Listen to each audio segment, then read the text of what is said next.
नमस्कार। तंत्र, ये शब्द सुनते ही अक्सर मन में कैसे ख्याल आते हैं? कुछ रहस्यमयी है ना? शायद थोड़ी डरावनी तस्वीरें भी उभरती हैं। पर क्या इसका मतलब सच में यही है? चलिए आज रुद्र यामल तंत्र की दुनिया में उतर कर देखते हैं कि इस प्राचीन रास्ते का असली सार क्या है, भीतरी शक्ति या कुछ और। तो सवाल बिल्कुल सीधा है, क्या तंत्र, जैसा कि ज्यादातर लोग मानते हैं, बस काले जादू का ही दूसरा नाम है, या फिर ये आत्मज्ञान और अपनी चेतना को जगाने का एक बहुत ही गहरा आध्यात्मिक रास्ता है? आइए इस पर्दे को हटाकर सच्चाई का पता लगाते हैं। देखिए, किसी भी रहस्य को सुलझाना हो तो उसकी शुरुआत तक जाना ही पड़ता है। तो रुद्र यामल तंत्र के सच को जानने के लिए चलिए इसकी प्राचीन जड़ों को टटोलते हैं और देखते हैं कि आखिर ये आया कहाँ से। तो आखिर ये रुद्र यामल तंत्र है क्या? ये एक बहुत ही प्राचीन आध्यात्मिक प्रणाली है। इसका ज्ञान भगवान रुद्र यानी शिव के एक शक्तिशाली रूप और यामल यानी उनके संवाद से आता है, और ये खास तौर पर उन साधकों के लिए बनाया गया था जो सिर्फ विश्वास नहीं करना चाहते थे, बल्कि अपनी चेतना के सबसे ऊंचे स्तर को खुद अनुभव करना चाहते थे। और ये बात समझना बहुत बहुत जरूरी है। इसका मुख्य उद्देश्य बाहरी दुनिया को कंट्रोल करना था ही नहीं, बल्कि अपने अंदर एक गहरा संतुलन, एक बैलेंस खोजना था। मन, शरीर और आत्मा को एक लय में लाना, यही इसका असली लक्ष्य था, ताकि ब्रह्मांड की ऊर्जा हमारे भीतर आसानी से बह सके। और हाँ, यहाँ शक्ति का मतलब दूसरों पर अधिकार जताना बिल्कुल नहीं था।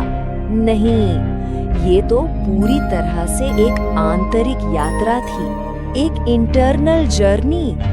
साधक भगवान रुद्र के शक्तिशाली स्वरूप पर ध्यान लगाकर अपनी मानसिक शक्ति और आध्यात्मिक जागरूकता को बढ़ाते थे। क्यों? ताकि वो खुद पर विजय पा सके, दूसरों पर नहीं। तो ये सब सुनने में तो काफी अच्छा लगता है ना? लेकिन सवाल ये है कि आखिर ये काम कैसे करता है? देखिए, ये कोई जादू टोना नहीं, बल्कि एक बेहद स्ट्रक्चर्ड आध्यात्मिक चारों स्तंभ जो चार साथ काम करते हैं। शुरुआत होती है मंत्र से, वो पवित्र ध्वनियाँ जो मन को एक जगह फोकस करती हैं। फिर आते हैं यंत्र और प्रतीक जो उस एकाग्र ऊर्जा को एक सही दिशा देते हैं। ये सब मुमकिन होता है साधना से, यानी डिसिप्लिन प्रैक्टिस और मानसिक शुद्धि से। और इन सब का आखिरी लक्ष्य है ऊर्जा संतुलन, अपनी भीतरी ऊर्जा को ब्रह्मांड की ऊर्जा से मिला देना। तो एक बात यहाँ बिल्कुल साफ हो जाती है, ये सभी तकनीकें, ये सभी टूल्स सिर्फ और सिर्फ सकारात्मक ऊर्जा और चेतना को बढ़ाने के लिए बनाए गए थे। इनका उद्देश्य कभी भी किसी भी तरह का नकारात्मक इस्तेमाल करना था ही नहीं। तो फिर सवाल ये उठता है कि अगर इसका उद्देश्य इतना शुद्ध था, तो आज इसके बारे में इतनी गलत धारणाएं क्यों हैं? अब हम इस विषय के सबसे बड़े संघर्ष पर आते हैं, इससे जुड़े मिथक और इसकी असलियत। इसका इस्तेमाल अपने मन के डर और बाधाओं को दूर करने के लिए करते थे, ताकि वे अपनी चेतना को जगा सके। समझिए कि वो बाहरी दुनिया को नहीं, बल्कि अपने भीतर के राक्षसों को जीत रहे थे।